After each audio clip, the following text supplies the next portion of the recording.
1971ला east पाकिस्तानमध्ये प्रचंड आग भडकली होती। ईस्ट पाकिस्तान म्हणजे आजचा बांगलादेश। आता आग का भडकली होती?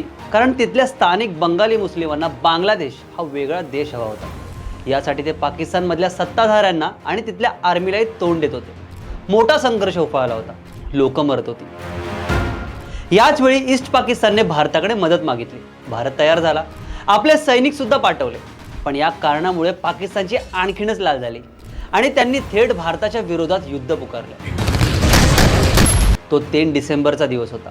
त्यांनी समुद्रात आपली नेव्ही उतरवली। इथे भारताचे नेव्ही चीफ SM नंदा पंतप्रधान इंदिरा गांधी यांच्याकडे गेले। कराची पोर्टवर हल्ला करायचा, तुमची परवानगी घ्यायला आलोय, असं नंदा म्हणाले। तिथून उत्तर आलं, if there is a war there is a war. आणि इथे सुरू झालं भारताच्या इतिहासातलं सर्वात खतरनाक ऑपरेशन, ज्याचं नाव होतं ऑपरेशन ट्रायडेंट।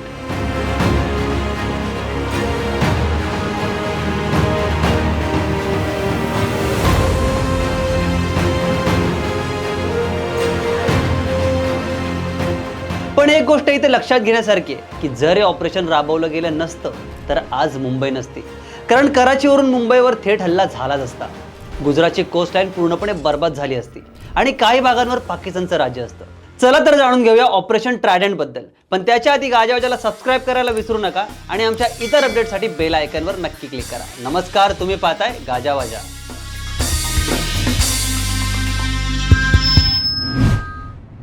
3 डिसेंबर 1971 रविवार।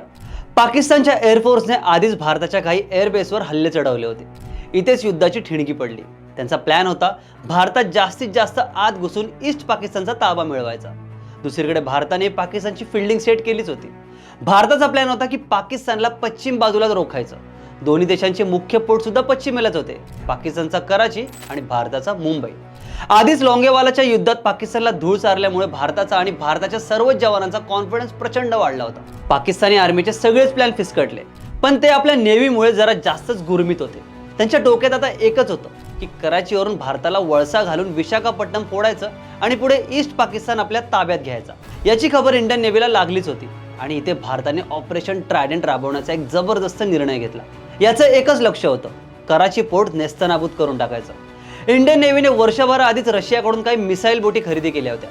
यांना ओसा क्लास किंवा विद्युत क्लास बोटीही म्हटलं जातं। कॅप्टन KK नायर यांच्या नेतृत्वाखाली या बोटी चालवण्याची, टेक्निकली हँडल करण्याची ट्रेनिंग जवानांना देण्यात आली होती। याच बोटी पुढे कराची पोर्टचा खात्मा करण्यासाठी महत्त्वाच्या ठरल्या। या बोटींची रडार रेंज आणि टार्गेटवर थेट अटॅक करण्याची क्षमता सगळ्यांनाच आवडली। ऑपरेशन ट्रायडेंटची खरी सुरुवात इथूनच झाली। 4 डिसेंबरच्या रात्री INS निपात, INS निर्गट आणि INS वीर या 3 बोटी कराचीच्या दिशेने रवाना झाल्या। पाकिस्तानला याची काहीच खबर नव्हती। INS किल्टन आणि INS कछाल या 2 फ्रिगेट बोटींना बांधून वरच्या 3 बोटींना पाकिस्तानच्या दिशेने पाठवण्यात आलं। कराचीच्या किनाऱ्यावर लावलेले रडार या मिसाईल बोटींच्या हालचाली ओळखतील आणि त्यानंतर हवाई हल्ला करतील असं इंडियन नेव्हीला वाटलं आणि यामुळेच हल्ला रात्रीच करायचा हे त्यांनी ठरवलं। सूर्यास्त होईपर्यंत या मिसाईल बोटी पाकिस्तानी विमानांच्या हवाई हद्दीबाहेर ठेवायचे। रात्र झाली रे झाली की कराची पोर्ट फोडायचा आणि मागे फिरायचं, अशी फायनल प्लॅनिंग झाली। त्याच वेळी पाकिस्तानी नेव्हीचं जहाज PNS खैबर हे कराचीच्या साऊथ वेस्ट साईडला गस्तीवर होतं आणि याच वेळी खैबरला माहिती मिळाली की इंडियन नेव्हीचे काही जहाज वेगाने आपल्या दिशेने येत आहेत। पाकिस्तानी नेव्ही अलर्ट मोडवर आली। त्याच वेळी INS निर्गट त्याच्या थोड्या जवळ पोहोचलं होतं। खैबरने स्पीड वाढवला आणि निर्गटच्या रेंजमध्ये जाण्याचं ठरवलं। काही मिनिटांमध्येच खैबर निर्गटच्या रेंजमध्ये आलं आणि टाइम वाया न घालवता निर्गटने पहिली मिसाईल डागली। PNS खैबर पण शक्तिशाली जहाज, तिथूनही तोफांमधून गोळाफेक सुरू झाला। पण भारताच्या मिसाईल समोर खैबरचा खात्मा जवळपास निश्चित होता। खैबरच्या बॉयलर रूमला प्रचंड आग लागली, जहाजावर अंधार पसरला। पाकिस्तानने बेसवर मेसेज पाठवला, enemy aircraft attack ship, number 1 boiler hit, ship stop. निर्गड आता ऐकणारच नव्हता, त्याने आणखी एक मिसाईल सोडली। खैबर का खेल खत्म, इंजिन बंद पडलं। सगळीकडे आग लागली, स्पीड कमी झाली आणि पुढच्या अवघ्या अर्ध्या तासात PNS खैबर समुद्रात बुडाला। इंडियन नेव्हीच्या हेडक्वार्टरमध्ये खैबर बुडाल्याची माहिती पोहोचली। अब बारी थी INS निपात और INS वीर की।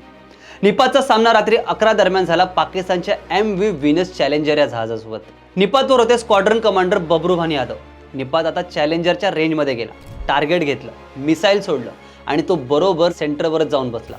या जहाजाला आग लागली आणि आग नेमकी तिथेच लागली जिथे त्यांनी आपला शस्त्रसाठा ठेवला होता। मग काय, जहाज उडाला आणि समुद्रात बुडाला।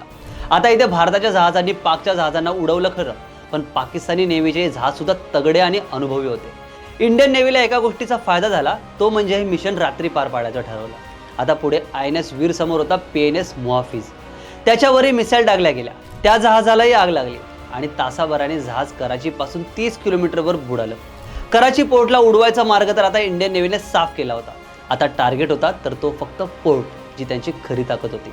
आणि यासाठी भारताने दुसरं ऑपरेशन राबवलं, ते म्हणजे ऑपरेशन पायथन. 6 डिसेंबरला ऑपरेशन सुरू करण्यात आलं. प्लॅनिंग झाली आणि 2 दिवसांनी INS विनाशने त्रिशूल आणि तलवार या 2 फ्रिगेट बोटींच्या मदतीने कराचीतल्या किमारी तेल डेपोवर मिसाईल फायर केलं. मिसाईलमुळे तेल डेपोमधला टँकरच फुटला. अक्षरशः तिथे प्रलय आला होता. जसं इंडियन नेव्हीने शंकराचं रौद्र रूप धारण केलं होतं. आणि त्यांचं ऑपरेशन ट्रायडेंट हे त्रिशूल होतं आणि ऑपरेशन पायथन हा त्यांचा वासुकी नाग. भयंकर आग लागली. इंडियन नेव्ही काही थांबायचं नावच घेत नव्हती.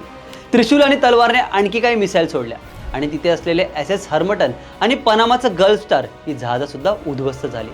PNS ढाकाला टार्गेट करण्यात आलं, पण त्याच्या कमांडरने कसं बसं जहाज वाचवलं. कराची पोर्टला लागलेली आग तब्बल 7 दिवस जळत होती. पाकिस्तान पार भांबावला होता. कराची शहराच्या आकाशात इतका धूर जमा झाला की 3 दिवस शहरात सूर्यप्रकाश पोहोचू शकला नाही. इंडियन नेव्हीने हेडक्वार्टरमध्ये ऑपरेशन पूर्ण झाल्याची माहिती दिली. तिथून उत्तर आलं, इतकी मोठी दिवाळी आम्ही आजपर्यंत पाहिली नव्हती. दुसरीकडे INS राजपूतने विशाखापट्टणमजवळ PNS गाझीला जलसमाधी दिली. पाकिस्तानी नेव्हीसाठी हा सर्वात मोठा धक्का होता. इंडियन नेव्हीने संपूर्ण अरबी समुद्र आपल्या कंट्रोलमध्ये आणला होता.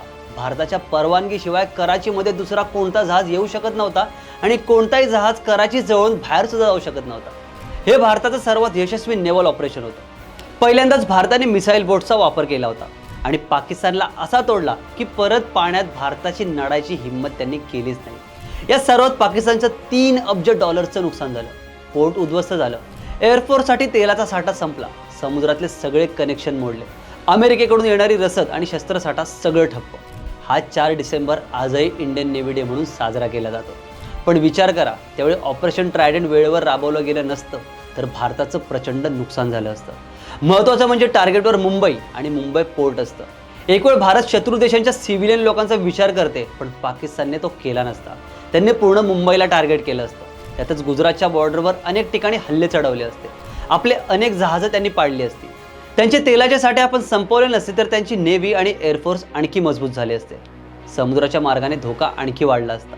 युद्धाचा कालावधी वाढला असता आणि हे युद्ध आपल्याला महागात पडलं असतं. 1971 पूर्वी इंडियन नेव्ही इतकी पॉवरफुल मानली जात नव्हती. मात्र ऑपरेशन ट्रायडेंटमधून छत्रपती शिवाजी महाराजांचं वाक्य अख्ख्या जगाला आपण दाखवून दिलं, ज्याचा दर्या त्याचं वैभव, ज्याचा आरमार त्याचा समुद्र. अशीच नवनवीन माहिती जाणून घेण्यासाठी गाजावाजाला लाईक, शेअर, फॉलो आणि सबस्क्राईब करायला विसरू नका.